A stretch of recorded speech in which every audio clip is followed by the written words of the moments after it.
Bom dia, tudo bem? Vamos lá, meus amores, para mais uma aula de geografia. Vamos para o México, né? Dar uma voltinha, conhecer algumas características então. Olha só, nós estamos na unidade 5 do nosso livro, tá? México, vamos lá. O território e a sua ocupação. Então, nós já analisamos aí no livro de vocês um mapa do México, vocês já olharam, já pegaram alguns detalhes, né?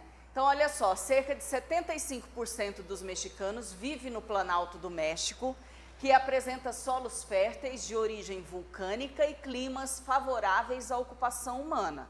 Nós já vimos que nem todas as áreas têm o mesmo tanto de ocupação, né? Porque tem alguns aspectos aí que pode ser, né, naturais, que dificultam a vida das pessoas naquele lugar. E o Planalto do México, ele apresenta esses solos férteis, porque nós já vimos que essas cinzas vulcânicas vai deixando o solo cada vez mais fértil, né? E eles utilizam isso aí, então, para a agricultura de subsistência deles.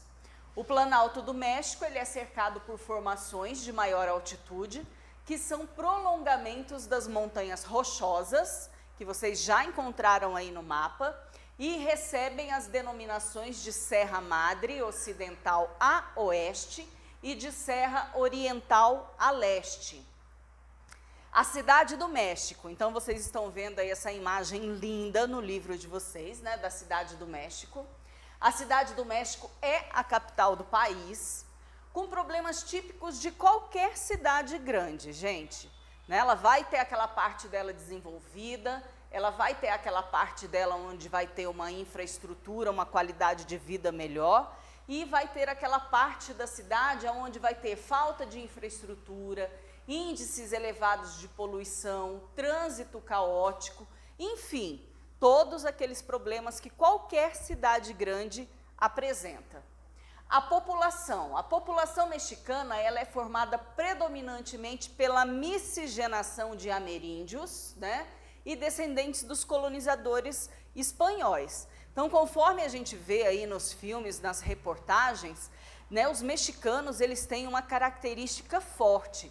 Eles têm aquela pele avermelhada, né, bem voltada assim com aquela característica dos indígenas. Embora em 2016 o México tenha apresentado um IDH considerado elevado, os indicadores sociais do país revelam contrastes, né?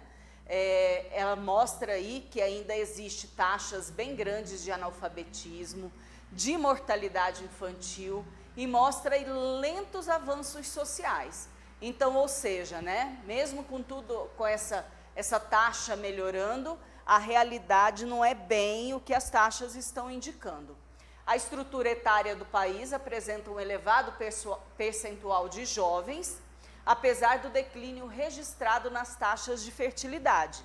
Então, ou seja, né, ainda nascem muitas crianças, as famílias no México ainda são grandes, apesar de estarem reduzindo cada vez mais. Os processos migratórios, atraída pela economia estadunidense entre as décadas de 80 e 90, a imigração tomou tal proporção que os Estados Unidos estabeleceram uma forte vigilância na fronteira. Nós sabemos que essa vigilância existe até hoje, né?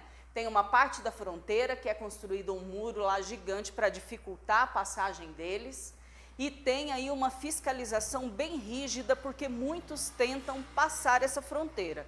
Isso já foi, né, mais acentuado entre 1980 e 90. Hoje, né, foram acontecendo várias coisas que nós vamos estar vendo e que mudou um pouco essa realidade.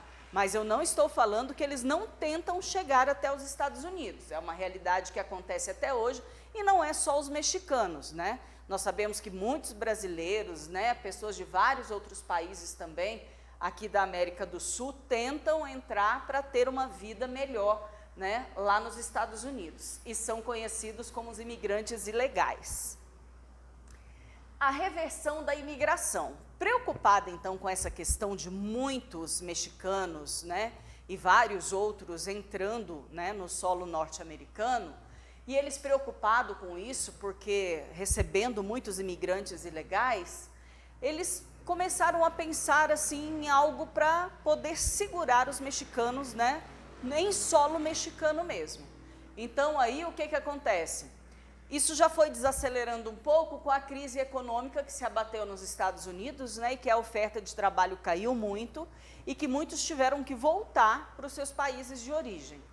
Teve também o aumento da segurança na fronteira, que dificultou mais a passagem desses imigrantes, a aprovação de leis que criaram obstáculos para a contratação de mão de obra desses imigrantes ilegais, o que foi dificultando a vida deles, e a retomada do crescimento econômico do México, que ampliou aí as oportunidades no país.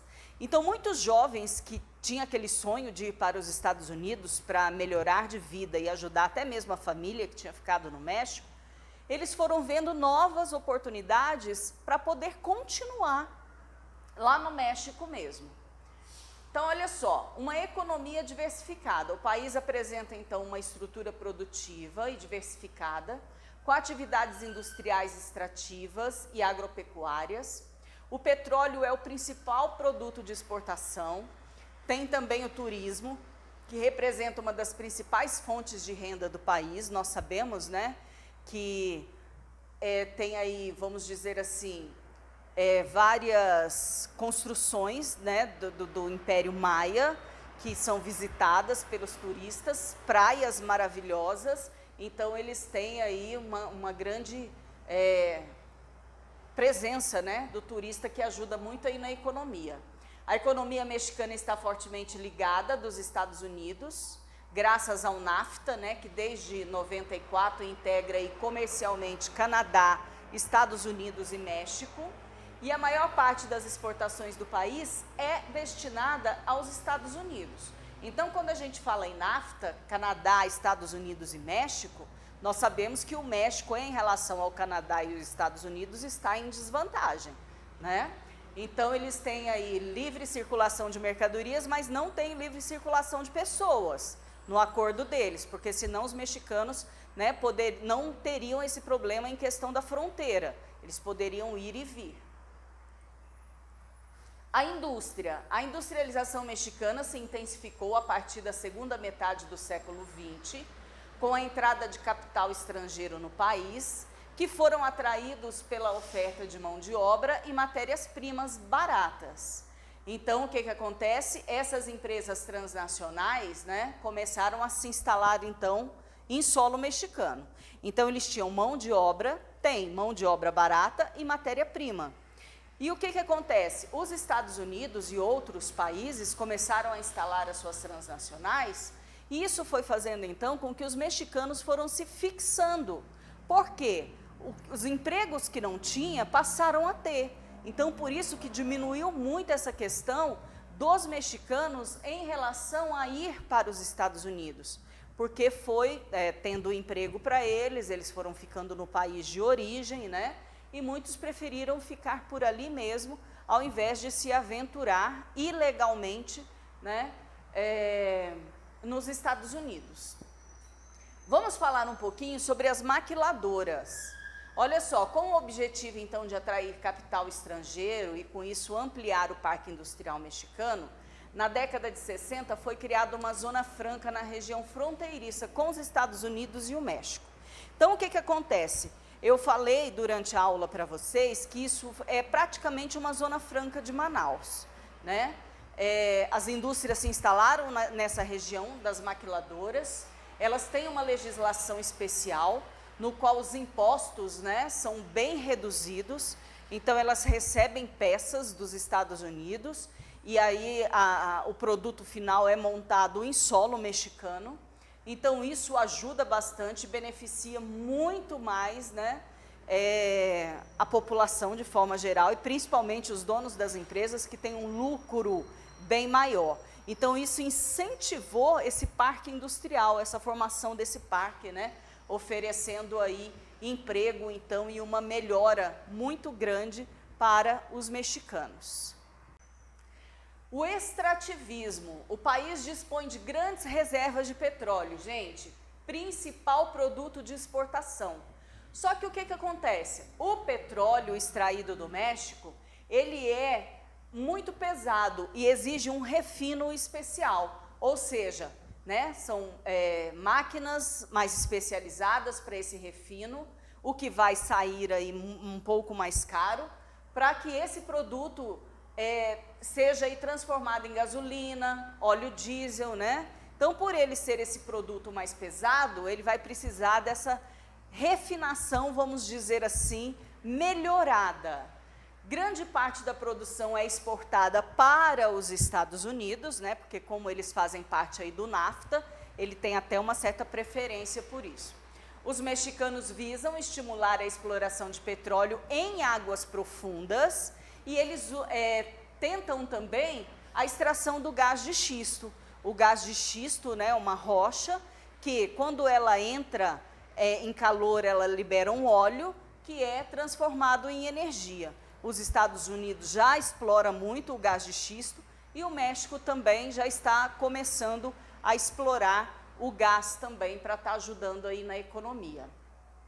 Na agropecuária, o território mexicano ele é pouco favorável, pois a existência de montanhas e clima áridos dificulta aí, né, a questão da agropecuária, e grande parte da produção do setor se concentra no Planalto do México, que nós vimos que é onde as temperaturas são melhores, que tem chuvas mais regulares e que os solos são férteis, né, devido às cinzas vulcânicas.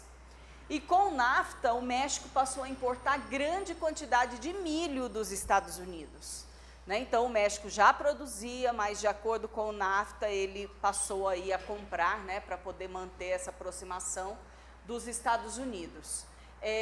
E a produção nacional ficou subordinada à obtenção de um item essencial, que é na alimentação dos mexicanos, que é o milho, que nós sabemos, né, que eles produzem muito, que o milho está presente desde o café da manhã até o jantar deles, né, faz parte do dia a dia aí dos mexicanos. Em virtude dos baixos salários no campo e da concentração de terras, muitos trabalhadores rurais mexicanos migram para os Estados Unidos. Alguns deslocam-se para o país vizinho durante a época da colheita e regressam após o término. Né? Esses trabalhadores são conhecidos como braceiros. O que acontece? São trabalhadores temporários. Na época da colheita, eles migram para os Estados Unidos, trabalham durante a época da colheita e depois eles retornam para o México, né? Eles não ficam lá vivendo ilegalmente o tempo inteiro, somente na época da colheita, e são conhecidos como braceiros. Aqui no Brasil são conhecidos como boias frias, né? O turismo, então, relembrando aqui, o México é um dos países mais visitados do mundo na atualidade, é atraído pelo rico patrimônio histórico, cultural e natural. Um dos principais pontos turísticos é a Península de Yucatán e as ruínas de Palenque e as belíssimas praias de Cancún, né? Vou deixar com vocês as atividades da página 138 e 139. Até a nossa próxima aula.